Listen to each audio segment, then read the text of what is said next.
why Bitcoin. I mean, oh fuck, wait. All right, three, two, one. If you missed out on Bitcoin, we could have the next big opportunity for you. Justin, what are we talking about?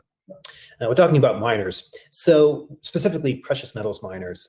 What's going on in this is that the miners typically have a more of a leverage play, if you will, to the price of metal. For example, if you own an ounce of gold and the price of gold goes up by $1, well, your gold's gone up by $1. But if you own a gold miner, for every dollar for every dollar an ounce of gold goes up, the stock of the miner might go up $5, $10, $20. And if you want to get really ballsy, you can get options on the miners if you so choose to do so. But miners come in various flavors on a spectrum where you can get very junior, but very risky, with a high potential reward miners, and you can go all the way to the big guys for that if you want something a bit more sane. But anyways, the point is that if you think that metals are eventually going to go up, and if you want to put in something that's going to be a little bit more fun than just owning the base underlying metal, although I would argue everyone should probably start with owning some of the base underlying metal, the miners are probably your play if how you want to achieve that. Yeah, and we're specifically talking about gold and silver miners. We have a few charts that we're going to pull up, and this is just going to show what happened in the 1970s, which was the last great bull market for the precious metals, gold and silver. People love Bitcoin because it goes straight up, because you make so much money so fast. And that is, I'd say, the main reason why a lot of retail loves Bitcoin, and gold is slow and dead.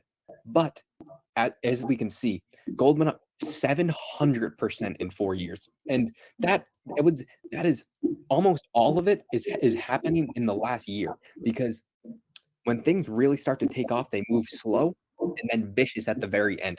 You should never buy physical gold if you want to get rich. If you want to get rich, you have to buy either options on gold and silver or the miners. And I am someone who's going to buy options on the gold and silver miners. Let's see what did silver do in the 70s in this 4-year span. Silver, right here. Silver went up 1,150%.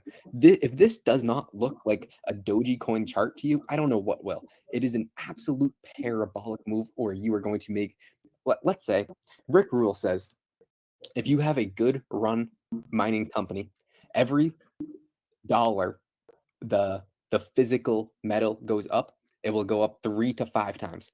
So if you, let's say, caught this entire move in silver with a good silver miners, the leverage on that play, it's going to go up 5,000%.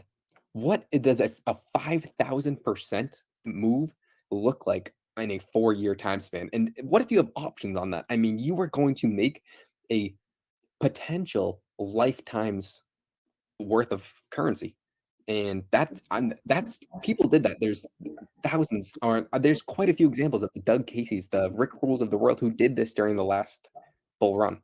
And now let's just compare that to the Bitcoin. What does Bitcoin look like?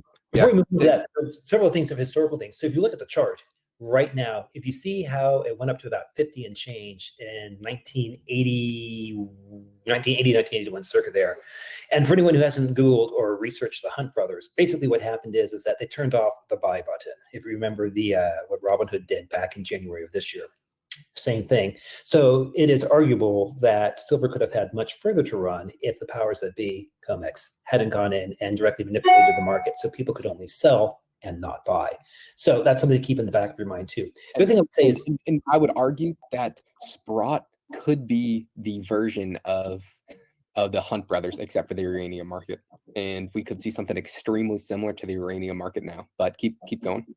Right. So there's that. The second thing is this: that when you look at the movement in a silver, or when you have a silver or gold bull market, generally I think it's fear, not necessarily greed, that drives that. And I think what that means is that the price movement is going to come at the end, or much further towards the end, than a slow gradual run up. So I get the idea of using options, but for myself, if you know the timing, options are going to be the key. But if you don't know the timing, you're going to be having some burn off while you sit on an option as they time decay. That would be the only thing I could think of and push back slightly on that front, just in the sense that you don't know when it's going to happen, but you've got to be it for the end. Like, you have to wait to the end to capture the upside. And there were so many catalysts. Like, I am not saying that this is going to happen again. In fact, I think it is highly unlikely that we will see a 1000% move in gold and silver. There was just so many catalysts for why gold and silver did what it did. What we're really trying to show you is how volatile these movements are. If the prices of the physical metal are skyrocketing, these miners right now, the gold and silver miners are in the best position I think they've ever been in history. They are almost all gold and silver miners used to just lose money. It was a terrible business model, but now they're actually producing free cash flow. Some are paying decent sized dividends, and they're actually decent value names, which is surprising because normally gold miners only perform well during bull runs, but I think they would probably perform decently even if the price of gold went down, just because they're well-run companies with decent dividends if you're picking the right stocks. So let's compare this to Bitcoin, because if you actually see the comparison, it's not too far off. I mean, Bitcoin's a different animal. We don't have exactly how much percent it's up. It's a lot more than gold and silver, but let's say if you have an option on a silver miner and silver goes up another 1000%, and that 3 to 5x return on the miner plus the option, I mean, you would be making an absolute killing. That's just if we see the same thing that happened in the 70s, which I honestly see as highly unlikely, but I do think we're going to see a move that is going to position gold and silver holders, and especially people who leverage their positions through miners or options. I think they will be treated very well in the coming years. And if you're going out, say, 6 to 18 months. Yeah, and just let me add just a few other things to that too. I was talking with a small silver producer. So they're already in production, they're already mining, they're already selling the metal. So the point is that they're established, they're making money, but their cost to produce an ounce is about $16. They can sell it for about 22 to 24, just depending upon the cycle of the moon, whatever. The key thing is that anything that's above $16, they make money on, and even if silver is $16, they don't lose money. And ever since the last turn in the industry, people have gotten lean and mean, which is kind of what you want to see. And what's more, when COVID came along, it forced companies to get even leaner and meaner. The point is that you have, one would like to think, fit companies versus bloated excess companies running around. So it gets back to this thing where if you have a commodity bull run that's about to begin, if you have a return of the public interest into metals, and if you have the speculative interest that comes upon the back of people's general interest in that, then you could see people moving into the miners in order to leverage up the potential gains, the potential increase in price for that. I mean, maybe the corollary would be, this is a stretch, but I do not believe it to be too unfair a stretch. Before they had the, what was the fund that just launched, Josh? Help me out. The ETF for Bitcoin just launched earlier this week. I think it's buy the fucking dip, BTF. Is that cute? Clever. No, it's like buy the BT fucking dip. I don't know. It's like stands up for buy the fucking dip. Okay, whatever. So before that thing came along, let's say that you wanted to have option exposure to Bitcoin. And let's just say that you weren't enough of a cowboy to go on and leverage up to, 100x on Binance.